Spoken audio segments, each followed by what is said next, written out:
Ito yung iluto mo sa saging na saba.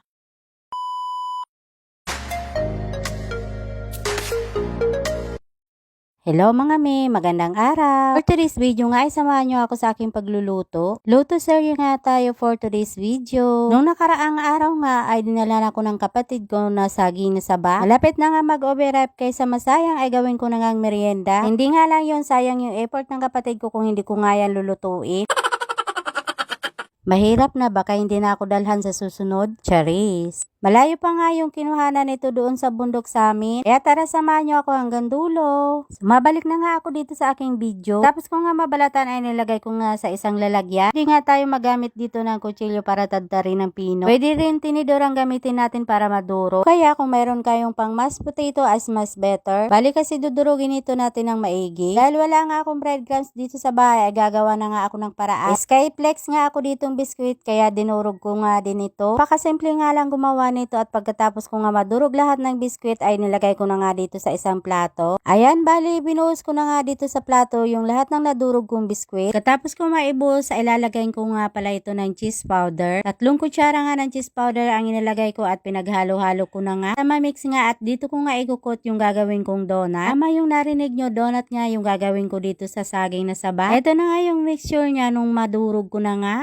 Bali, naglagay na ako ng 1 tablespoon ng baking powder at maglalagay nga din tayo ng 3 cup ng all-purpose flour. Kung wala naman ay pwede naman yung harina. Dagan ko nga ito ng isang pirasong itlog. Ang huli nga nilagay kong ingredients ay 1 kutsara lang na asukal. Pagkatapos nga ay halo-haluin na natin ng maigi para nga mag-well combine na yung lahat ng ingredients na ating nilagay. Bali, gumamit nga pala ako dito ng plastic glove. Grease lang ako ng konting mantika para nga hindi siya dumikit. Tinatsansya ko nga lang yung pagkuha dyan para nga makabilog nga ako ng isang donut. Bali, ipibilog nga lang natin ito at bubutasan sa gitna. Pagkatapos nga ay kukot nga natin dito sa Skyflex na dinurog ko at saka sa cheese. Ayan nga, bali ulitin nga lang natin yung procedure para nga maubos natin yung dough na nagawa natin. Bali nga mano-mano yung paggawa ko dahil wala nga akong mga kagamitan sa paggawa ng donut. Diskarte na nga yung kailangan natin para makagawa nitong merienda. Ito nga pala yung nagawa ko lahat. Dahil nga kami lang yung kakain kaya nga nilakyan ko na nga yung paggawa ko ng donut. Pwedeng nga rin itong gawin ninyo mga dyan sa inyong mga bahay. Hindi na nga sa inyo yung sukat kung liliitan pa or malaki yung gagawin yung donut. Nga kami yung kakain, ayan nga, nilakyan ko na nga yung paggawa. Kabalik nga pala ako dito sa aking video. Ayan, nagpainit na nga pala ako ng mantika sa kawali. Ang mainit na nga ay nagumpisa na nga ako sa pagpiprito. At iniluluto ko nga pala ito in a medium heat para hindi agad masunog yung ating niluluto. Eh nga, napakaganda nga na yung texture niya. Ganito na nga pala na naglighten na yung kulay ay pwede na natin hanguin. Hanguin na nga natin sa kahirapan.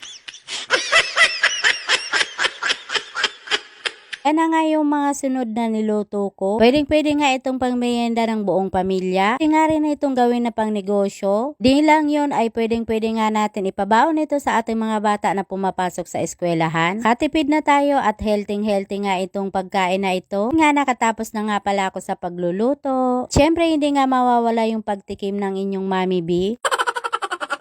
Kita nyo naman nga sa aking pagkain. Naman napakasarap at napakalinamnam nga ng gawa kong ito. Sulit nga yung pagod. Kain po tayo. Yan nga, dumating na yung 2 anak ko galing sa school. Yung pasok nga ng anak kong bunso ay half day lang. Ito naman nga yung panganay ko ay maghapon nga yung pasok niya. At nakapag-approve pa nga yung anak ko dahil nga ang sarap daw at syempre healthy daw. Kaya nagpabalot nga ito sa akin ng 2 piraso yung anak kong panganay para nga makapagbaon siya sa school. At hanggang dito na lang ang buong ganap ko ngayong araw.